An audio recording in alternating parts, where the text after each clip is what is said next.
अस्सलाम वालेकुम, welcome to biology online and अल्लाह ताला आप सबको बहुत सारी खुशियाँ दे। Today the topic of our discussion is factors affecting the enzyme rate. आज के इस लेक्चर में हम बात करने वाले हैं कि वो कौन कौन से फैक्टर्स हैं जो एंजाइम के काम करने की स्पीड को इफ़ेक्ट करते हैं। एंजाइम की स्पीड का इन्हिसार किन फैक्टर्स के ऊपर होता है, आज की इस वीडियो के अंदर हम डिस्कस करेंगे। तो हमारे पास चार फैक्टर्स आज के इस लेक्चर का हिस्सा होंगे। First factor is pH, second is temperature, enzyme की कॉन्सेंट्रेशन एंड सबस्ट्रेट की कॉन्सेंट्रेशन। एंजाइम के काम करने की स्पीड का इन्हिसार इन चारों चीज़ों की एक ख़ास कंसंट्रेशन होने पे डिपेंड करता है।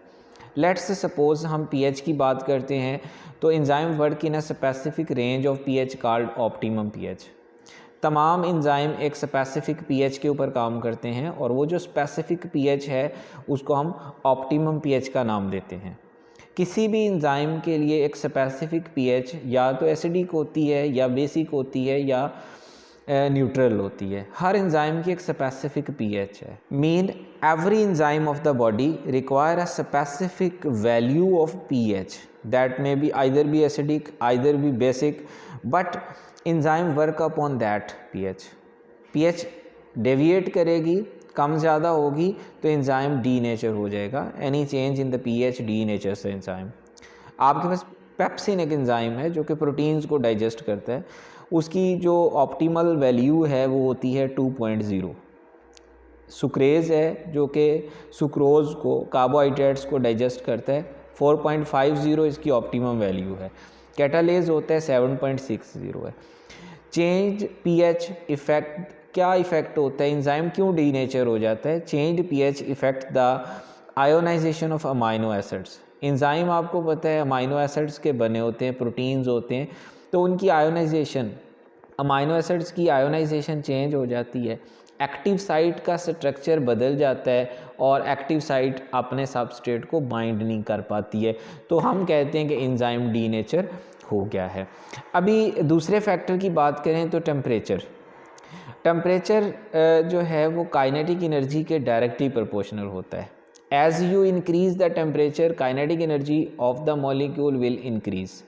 सेम आप एंजाइम के ऊपर भी सेम ऐसा ही करते हो। एंजाइम को जैसे जैसे टेम्परेचर बढ़ाते हो तो एंजाइम के अंदर जो मॉलिक्यूल्स हैं, एंजाइम के अंदर जो एटम्स हैं, उनकी भी काइनेटिक एनर्जी बढ़ती है।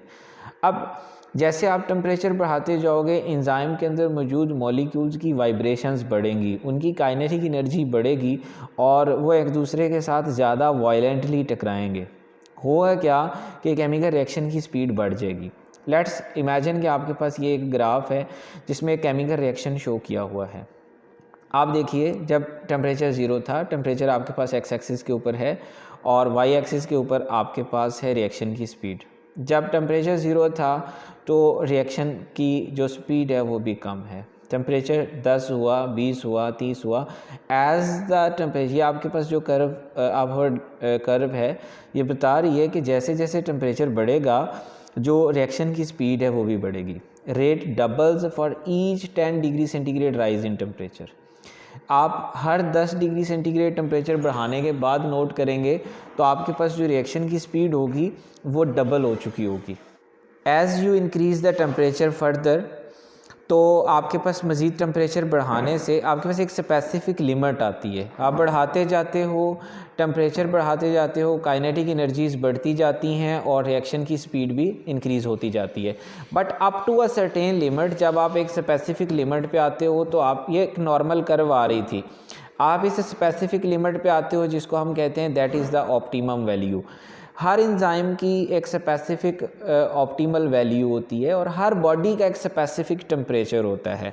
जैसे 37 पे मैंने ऑप्टिमम टेम्परेचर लिखा है और ये ह्यूमन बॉडी के लिए है।